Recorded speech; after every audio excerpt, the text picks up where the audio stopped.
Hello, my name is Eddie Tofpik. I'm Head of Technical Analysis and Senior Markets Analyst at ADM Investor Services International Limited. And here is your weekly technical analysis of LME 3-month nickel, zinc and tin. Hello and welcome.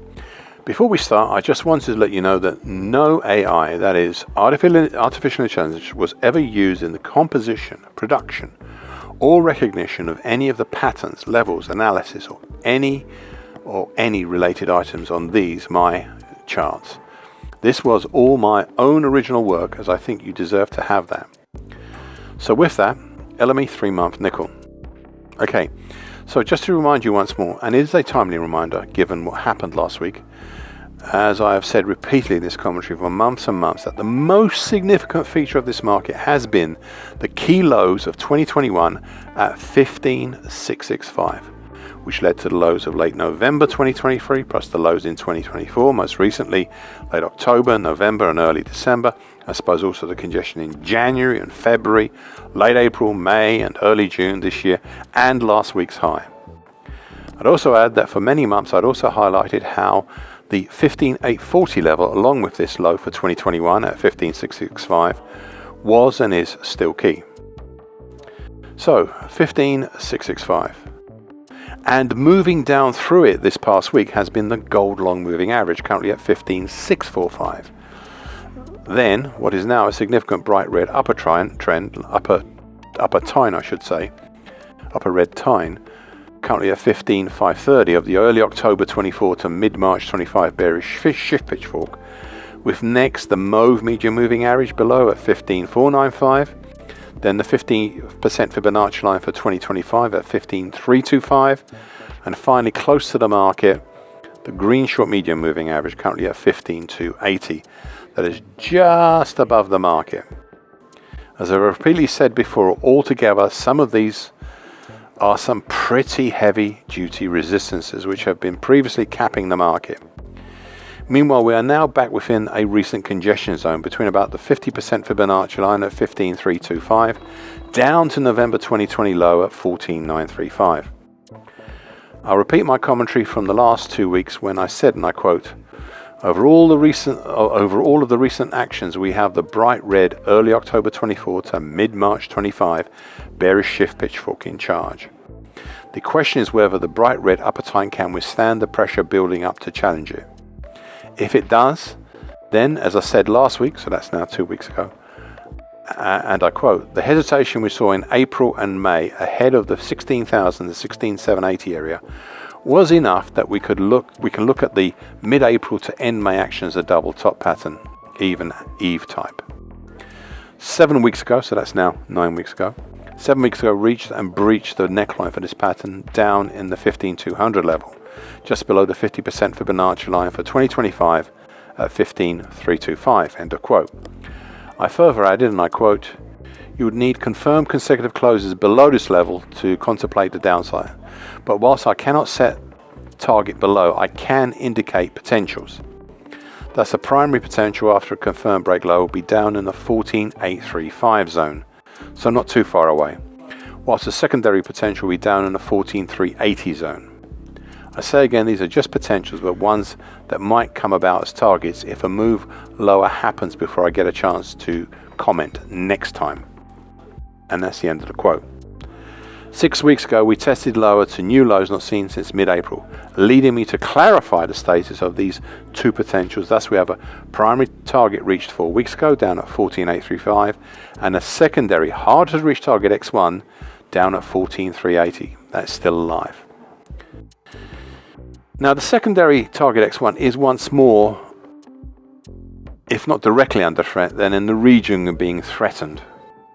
Only a concerted move over and subsequent stabilization over the combination of the bright red upper tine and the gold long moving average overhead would lead me to reassess the viability of this second target X1 that is still there below. LME 3-month zinc. Much like aluminium, there had been here a number of patterns affecting the market in recent times, all happening all at the same time. The first is a thoroughly broken but even now still refusing to die old dark blue May to August 2023 bullish shift pitch fork that subsequently acted as an August 23 to April 24 bull channel, especially upper and middle tines. This one still will not die.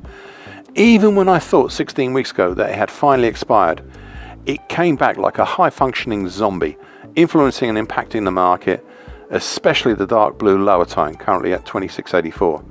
And tried last week the dark blue middle tine, currently at 28.49, which was tied in at the time with the declining gold long moving average overhead, currently at 28.46.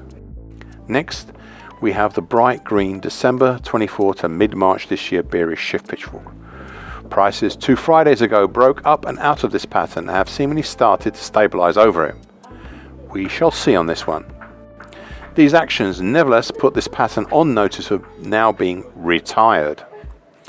Meanwhile, looking below, well, as I said 8 weeks ago, and I quote, I keep an eye on a declining green short medium moving average, and that's currently at 27.18, and the mauve medium moving average is currently at 27.33, plus what I suspect may be a key level, and that's the 50% Fibonacci line for the whole March to April move at 27.55. This is not the whole of the 2025 action, just the whole of the major move in the last few months. End of quote. So these three pieces in the past acted as a base of action for the latest or the last sweep higher. On all of this I said 2 weeks ago, and I quote, so we're finally left with a choice on the interpretation of what the whole late March to date drop and hesitation might be. So, is it a basing action for a possible future attempt higher, back up to the broken dark blue upper tine, currently at 30.14? Or is it hesitation? A somewhat large hesitation with potential down to the 23.10 zone. Right now it's not easy to say which, but I would keep an eye on the following.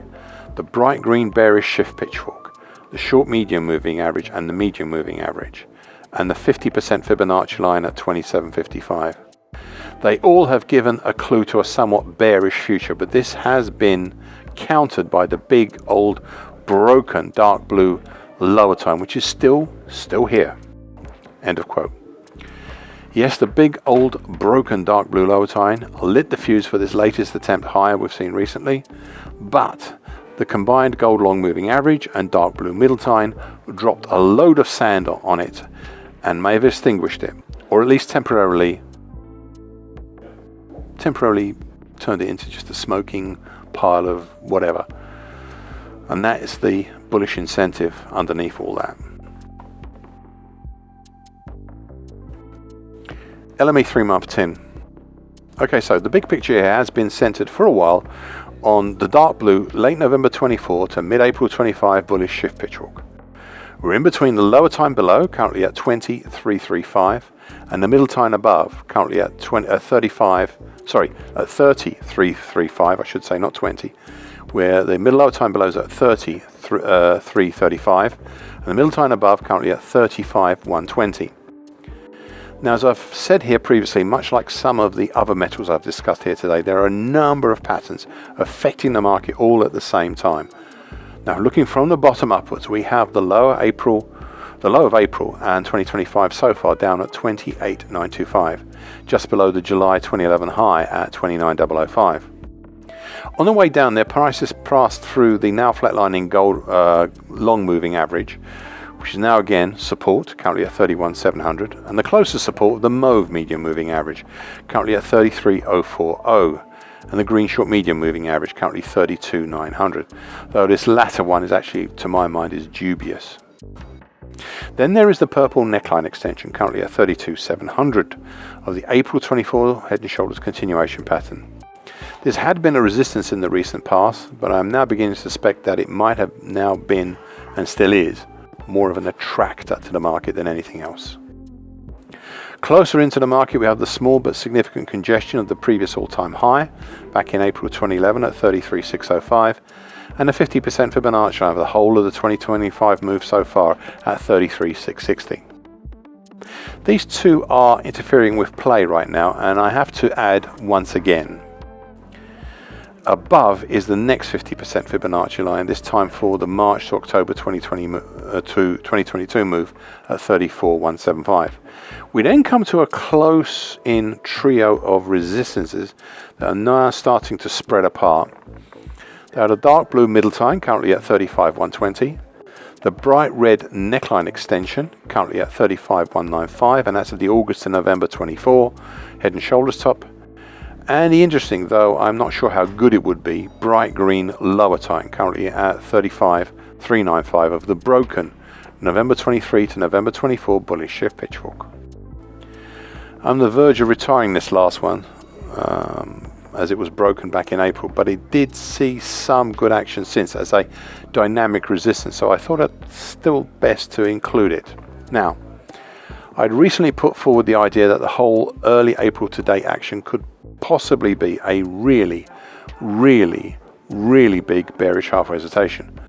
However, as I mentioned 2 weeks ago, I was really bothered by how the bright red neckline extension, currently 35,195, of the October 23 to January 24 reverse head and shoulders bottom could really slow up and hold down prices, and I'm even more convinced than today after what happened last week with a 3-day bullish evening doji star pattern, something that took all its 3 days to build up.